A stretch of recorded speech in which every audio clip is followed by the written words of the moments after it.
We've heard from Jonathan Porritt about the pressure on land, and I think it'd be quite interesting that we've got Julia Young from the WWF to talk about their view on the sustainability of virgin and recycled papers. So if Julia could come up and do that for us.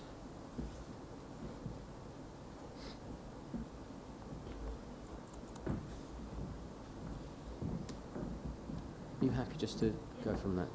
Thanks very much. Good afternoon, everybody. Very difficult this far in the agenda for me not to repeat what other people have said, but I'll do my best. I've been working with business on, sustainable supply chain issues across many different sectors for the past 9 years with WWF through our Global Forest and Trade Network programme. But what I'm going to try and cover a bit now, maybe bringing some of these threads as well in from today, is how recycled paper can actually help save forests that are at risk and under great pressure. And as we heard at the beginning, if you're interested in carbon, you have to be interested in forests. And the climate agreement actually explicitly mentions forests really for the first time, I think, in terms of getting commitments to really take action to protect them. So we haven't got any balancing yet. I'm going to sort of talk a little bit about that balancing act. We're using sort of 1.5 planets. That's not a balance. That's something we have to address. So I'm going to talk a little bit about that role and just kind of touch on how we need to think about maintaining forest cover because it's very expensive to restore it. So how do we protect, manage and restore, and what role does recycled paper actually play in some of that? So the first thing, I guess, is to touch on some work that we've been doing, a Living Forest report series, which has been analysing what the future of forests could look like in the next sort of 50 years. And demand for wood, for timber, for paper, for fuel, we believe will triple by 2050. And we wonder whether paper, for example, will double by 2050. Because we've got population increase, people have increased incomes, they consume more of many, many different types of things, as we know ourselves. And then where does this come from? We actually have to find where this supply is going to come from, which has major implications for global forests as they stand. So the shock factor, I guess, is that we calculate that potentially up to 170 million hectares of forest could be destroyed by 2030, which is not that far away, if we carry on as we are, if we do nothing, if we think of some of those graphs that Tom was presenting, if we don't kind of radically alter some of our trajectories, then we could be seeing a lot more deforestation and forest degradation. And the cost of that, again, becomes higher as the longer that we delay in carbon terms, but also impacts on people in different places, on biodiversity, and the cost of commodities going forward in many different ways as their availability changes. So we have to remedy poor land use choices and practices. We have to make better decisions about the way our resources are managed and shared. So we've touched a little bit, we've seen photos and stuff of, ranching, infrastructure, mining, dams, agriculture, pulp and paper production, informal agriculture, illegal logging, fires. These are all of the things which are going on, which we have to combat as we are squandering forest resources unnecessarily and having a major impact on what effectively our climate umbrella for the planet. So those drivers are led by consumption. We are consuming, as I said, many different things. If you think about your own home, what you might find in it, or in your business place, in your home you've got your house structure, a door, a floor, the windows, fittings, a kitchen, furniture in the lounge, the bedroom, the bathroom, in the garden, your shed, on the fire.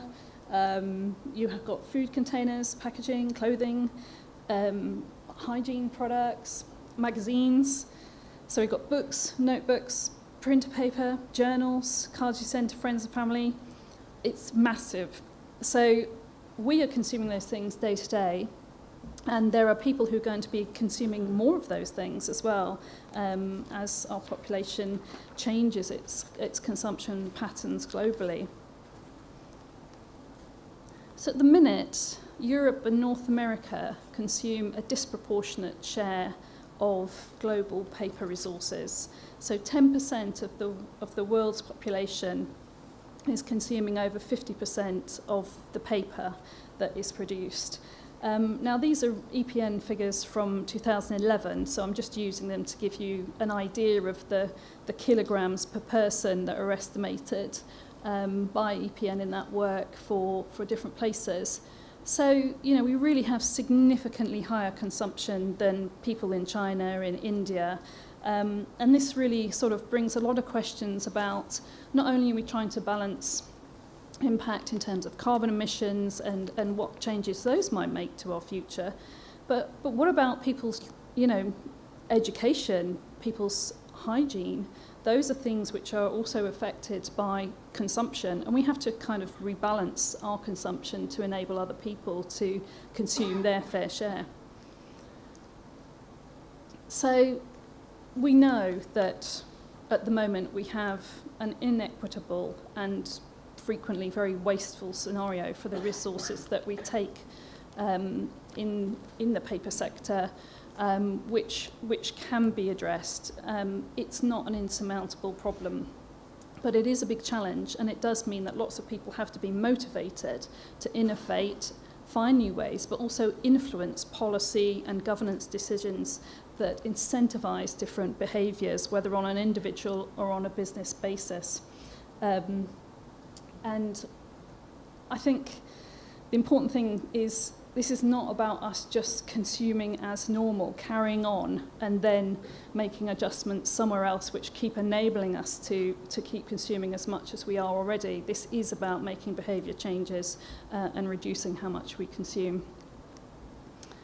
So recycling, I probably don't need to talk to this audience about this, but for completeness sake, it is an opportunity. So we know that you could have use of effectively wood fibres through paper products, which could go into a product and then be disposed of, and it reaches the end of its life when it could have been used another 6 times.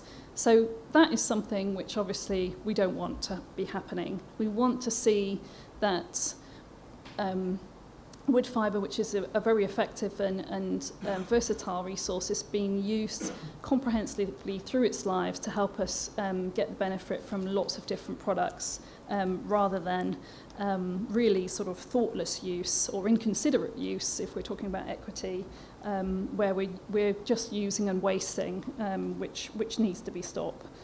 I haven't really done anything here today to try and equate how much recycling paper saves trees, but I did look it up.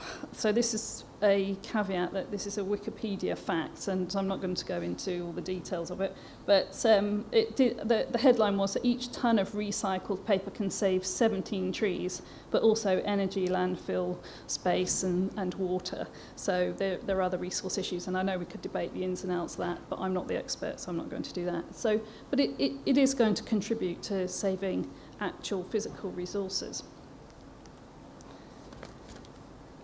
So increased resource efficiency, some of the work we've done in our analysis has been looking at the change that increasing recycling of paper or use of recycling paper could make to the demand for virgin fibre, which ultimately translates to demand for timber from trees to go into pulp production. And what we believe is that if it is possible to push up the use of recycled fibre to 70% by 2020, even against an increased consumption figure of 500 million tonnes of paper globally by 2020, then we could still accommodate the increase in volume with that increase in recycled fibre. So there is a big opportunity here to reduce pressure on forest resources, including natural forest resources, because, as one of the speakers said, there is still pressure on natural forests in many places, and new frontiers, for example, in Africa, for conversion of natural forests to go into pulp and paper production. So there is a significant impact, potentially, on global forest resources if we can increase recycled paper use worldwide. So again, are we using fibres as long as possible? How can we increase recyclability? How can we use technology potentially to reuse fibres beyond 7 lives? And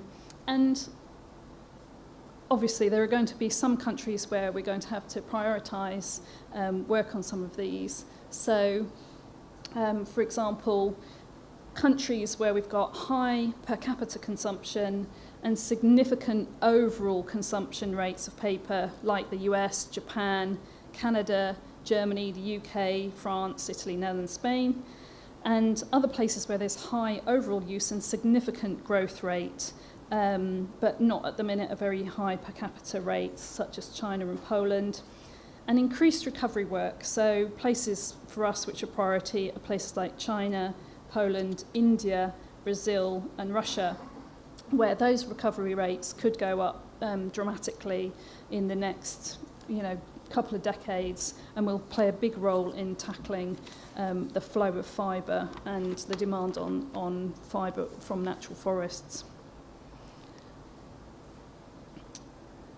Oh, sorry. So, living within the planet's means, we believe, is very possible. And we want to think according to a one planet perspective. So I think this framing can be very useful when we think about making better choices that preserve natural capital, that produce better and lead to innovation, and that we think about consuming more wisely. We need to manage resources sustainably. So we need to have lower footprint lifestyles. We have to make sure that we're halting the loss of priority habitats. There are social costs to poor management of resources. So how do we support and reward and incentivise actions which actually lead to taking pressure off the planet, but also on people and nature elsewhere? And Tom actually mentioned, how a lot of people are very interested in making this the sustainable case, and I think this is how we would like to see it made, with redirected financial flows to support this kind of better choices and perspective. But also, again, I want to stress the idea that this is not just about us enabling our own consumption, but actually making it more balanced and equitable so that other people's lives can be improved as well. We don't say, well, we've had it, but you can't, which obviously is a very sensitive way to go forward. So as Jonathan said at the start, there is reason to be positive, and I actually also want to mention a really great TED talk that I just watched the other day by Al Gore, which was talking about exactly how some of the predictions, say, of what the uptake of solar panels would be, have far exceeded the number of times of growth that were predicted to happen, really greatly exceeded them. So I recommend anybody to go and have a look at that if they're feeling a bit gloomy about our ability as global society to take action on some of these issues. And paper production has decoupled from virgin material use in the last 35 years due to increased recycling. We obviously don't want it to plateau. We want that to continue.